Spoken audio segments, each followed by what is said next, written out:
Vamos a otro tema. A partir del 1 de enero de 2023 comenzará por ley a regir el cobro del IVA a servicios. Servicios que antes estaban exentos de esto, incluyendo desde estudios de abogados, oficinas de contabilidad, hasta empresas de construcción, entre otras. Sin embargo, diversos gremios han solicitado al gobierno postergar la activación de la normativa.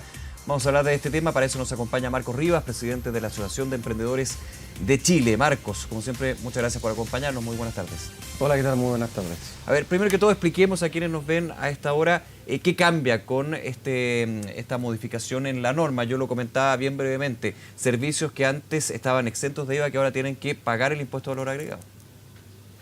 Bueno, esto nace principalmente desde el gobierno anterior, desde el gobierno de Sebastián Piñera, en donde se llega a un acuerdo político para eliminar exenciones con el objetivo de poder financiar el proyecto de pensión de garantía universal. Ya, la PGU. Exactamente. Nosotros como gremio, desde el 23 de septiembre del año pasado, manifestamos no estar de acuerdo con la eliminación de la exención a la industria de servicios y también mostramos nuestra opinión respecto a las consecuencias que podía tener, considerando que fue una industria gravemente afectada, una industria golpeada por la pandemia, una industria golpeada también por la crisis económica, también por la demanda agregada que bajó bastante. Entonces, agregarle o grabar un impuesto como el IVA, la verdad que es una industria que no está preparada, no tiene la estructura, como por ejemplo el comercio minoritario, que sí puede descargar este IVA y al final se transforma en un costo, un nuevo costo que o lo asume el emprendedor o la pyme o lo asume el cliente. Claro. Pero lamentablemente hoy día en un mercado global súper competitivo, una variación en los precios sin duda que transforma una industria en que sea menos competitiva. Ahora, estaba escuchando durante el día que finalmente el ministro Marcel en el Congreso descartaba la posibilidad de postergar este punto. Comienza el 1 de enero, de hecho el próximo año, estamos a pocos días, pocas semanas de hecho, y evidentemente para muchos servicios que antes no pagaban el IVA, que estaba exento, va a significar, como tú dices, un gasto. Él se le preguntaba, de hecho, si no me equivoco, en un ciclo de la SOFOFA y apuntaba a que varios servicios habían tenido un buen tiempo ya para poder de alguna manera prepararse para lo que va a ser este cambio en su realidad tributaria. ¿Cómo evalúas tú lo que son las palabras del ministro de Hacienda?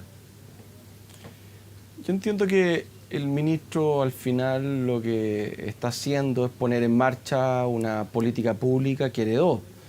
Que significa más recursos para el Estado también, o sea... Sí, son cerca de 350, 400 millones de dólares, por lo menos el estudio que hizo el exministro Briones, Sí. Que iba a recaudar el gobierno. Pero al final aquí se trata de una industria que genera puestos de trabajo. Hoy día las pymes generan el 63,5% de los puestos formales de trabajo. Entonces la pregunta que hay que hacerse, ¿acaso el ministerio, al continuar con este gobierno, con una mala política pública de nuestra perspectiva, va a insistir en algo que va a dañar aún más a una industria que ya está gravemente golpeada? El tema no tiene que ver con los tiempos para prepararse. Si lo que se le está cuestionando en general al gobierno es que está impulsando una mala política pública.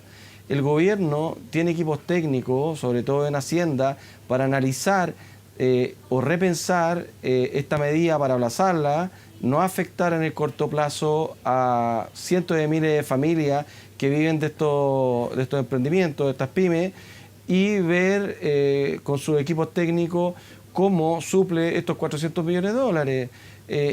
El gobierno anterior o los ministros anteriores analizaron varias exenciones con eventuales recaudaciones. Entonces yo creo que el ministro puede repensar, puede analizar y ser más empático también con la situación de las pymes y los emprendedores, considerando que este dijo que iba a ser un gobierno que iba a apoyar fuertemente a los emprendedores y las pymes, pero lo hecho ha sido un gobierno que ha sido muy lento con las medidas. La primera medida de ayuda va a llegar recién en enero, Marco, con los FOGAPE, sí. Y esta medida va a afectar gravemente a cientos de miles de familias. Ahora, tú lo explicabas muy bien, aquí lo que hace la actual administración es aplicar una ley del gobierno anterior, una ley, una norma ¿Está en posibilidad el gobierno, no voy a hablar del Ministerio de Hacienda, sino el gobierno como un todo, de poder echar marcha atrás esta ley? El gobierno tiene poder ejecutivo, puede analizar con sus técnicos qué curso tomar y puede despachar un nuevo proyecto de ley o modificar el proyecto de ley anterior. Es el gobierno el que tiene hoy día la administración del país y puede tomar decisiones para detener esta mala política pública. O sea, a tu punto de que le falta voluntad. No quiero decir si al gobierno no le falta voluntad, lo que estoy analizando son los hechos. Los hechos es que ya estamos a diciembre, la única política pública que se ha puesto en marcha para ayudar a los emprendedores y las pymes, en concreto el FOGAPE, que en realidad va a estar recién en ejecución en enero, y lo único que ha hecho es impulsar agendas que aumentan los costos de los emprendedores. Lo hemos visto con el aumento del salario mínimo, que todos estuvimos de acuerdo y lo ayudamos y colaboramos para que generaran un subsidio al salario mínimo, pero el proyecto de las 40 horas, la reforma tributaria y ahora esta política pública lo único que hace es aumentar los costos de los emprendedores y las pymes. Entonces llamaba al gobierno para preguntarle si realmente le preocupan los emprendedores y las pymes, no se está notando.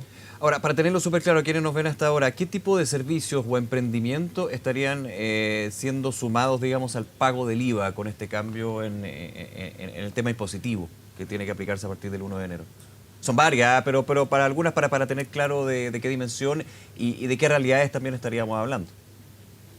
Bueno, los que son más visibles ahora y que más se han manifestado ante esta medida, como por ejemplo los abogados, los contadores, van a ser afectados y van a grabar IVA en condiciones que hoy día, en función de lo que ha salido en prensa y en función de lo que se ha dicho, van a ser afectados y no tienen cómo descargar este IVA y se va a transformar finalmente en un costo, y este costo lo va a terminar asumiendo el emprendedor porque, insisto, estamos en un mercado que se contrae, extremadamente competitivo, y una variación en precio al final hace que un cliente se vaya con el emprendedor o con la empresa que tenga precio más asequible. Entonces al final estamos como en los juegos del hambre. Al final lo único que estamos haciendo sobre todo en el segmento pyme, ya castigar aún más los márgenes que ya vienen castigados por la inflación, castigados también por la tasa política monetaria para controlar la inflación. Y hoy día este IVA lo único que va a hacer es generarle mayor costo a cientos de familias que viven de estos negocios. Yo le pregunto a la opinión pública, sobre todo los emprendedores y las pymes que viven de sus negocios y sus empresas de servicios, si acaso están de acuerdo, si acaso le han preguntado a su diputado, a su senador del distrito qué está haciendo para esto. Pero esto le va a golpear finalmente a las familias. Entonces la pregunta que hay que hacerle al gobierno, de nuevo, si efectivamente está ejecutando políticas públicas que apoyan y alivian a cientos de miles de familias que dependen de emprendedores y de pymes. Ahora, déjame hacer un poquito, la historia tú lo contabas muy bien, esto se hereda. ¿Cuál era la posición que tenía el gobierno anterior cuando ustedes u otros gremios de emprendedores llegaban justamente a mostrar lo que podría ser el efecto negativo a esto? Esto tú me decías fue para la PGU, para la Pensión Garantizada Universal. Es de un tiempo ya, no tanto también. ¿Cuál fue la reacción y por sobre todo si lograron algún tipo de compensación? Finalmente también aquí hay un tema que vamos a hablar de gradualidad que presentó el ministro Marcel, pero vamos con eso primero. Este es un acuerdo político entre el oficialismo del momento y la oposición que hoy día es oficialismo. Y un acuerdo político para la pensión garantizada universal, la PGU. Y este acuerdo fue en sacrificio de la industria de los servicios, en donde cientos de familias y emprendedores tienen su empresa. Entonces, al final acá, a la clase política en general, llegó a un acuerdo del momento para sacar adelante una política pública que estamos todos de acuerdo que hay que mejorar las pensiones, pero fue contra o en desmedro de la industria de los servicios.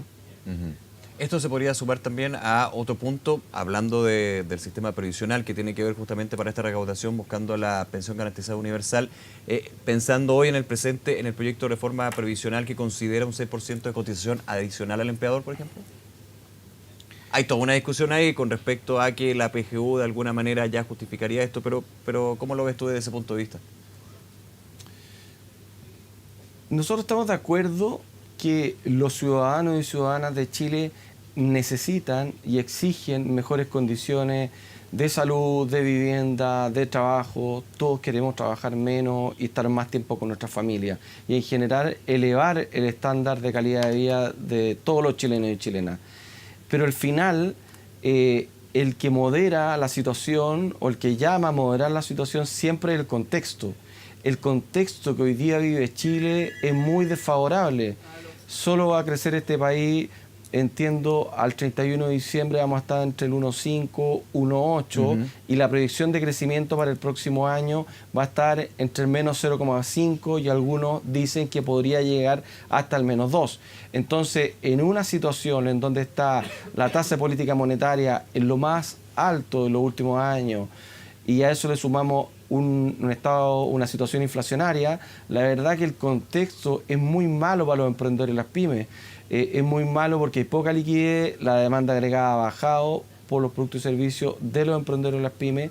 Entonces, insistir en políticas públicas que van en desmedro de los emprendedores y las pymes, la verdad que a nosotros no nos hace sentido. Lo que creo que en general la clase política debe ser honesta con la opinión pública y aplicar políticas públicas que se pueden cumplir y que no vayan en desmedro de emprendedores y pymes que viven de sus negocios. Déjame volver a las palabras del ministro de Hacienda. Él señalaba que el equipo tributario está revisando esta situación, pero criticó a su juicio el hecho de que recién a 15 días, 14 días de que se dé y comience a aplicarse este término de la exención al IVA a estos servicios, los gremios levanten las alertas. ¿Qué opinas al respecto? ¿Es así? Entiendo al ministro en su rol de tener múltiples frentes y múltiples políticas públicas que empujar en función de lo que el presidente y la agenda del gobierno que tiene, pero la verdad que nosotros el 23 de septiembre del año pasado sacamos la O frente al presidente Piñera y manifestamos no solo frente al Ejecutivo, no solo el ministro de la época o los ministros de la época, sino también cuando se nos invitó a las comisiones en la Cámara y en el Senado a decir que esto era una mala política pública. Y desde que asumió este presidente... ¿Pero se advirtió a la actual administración? Nosotros siempre hemos dicho que esto ha sido una mala política pública.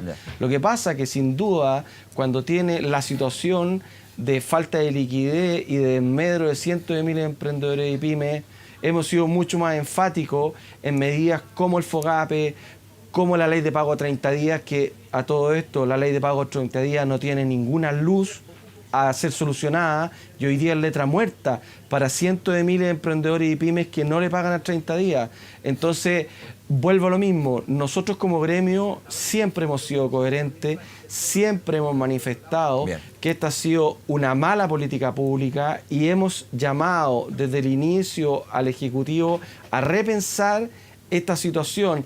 Claro, hoy el Colegio de Contadores y el Colegio de Abogados, debido a que quizás no se han sentido escuchados, han sido más intensivos en las comunicaciones y nosotros como gremios también nos hemos sumado, pero la verdad que nosotros siempre dijimos que esta era una mala política pública y había sido un mal acuerdo político. Marcos Rivas, nuevamente agradecerte que nos hayas acompañado y comentar esta situación. Muchísimas gracias. Muchas gracias a ustedes por la invitación. Buenas tardes.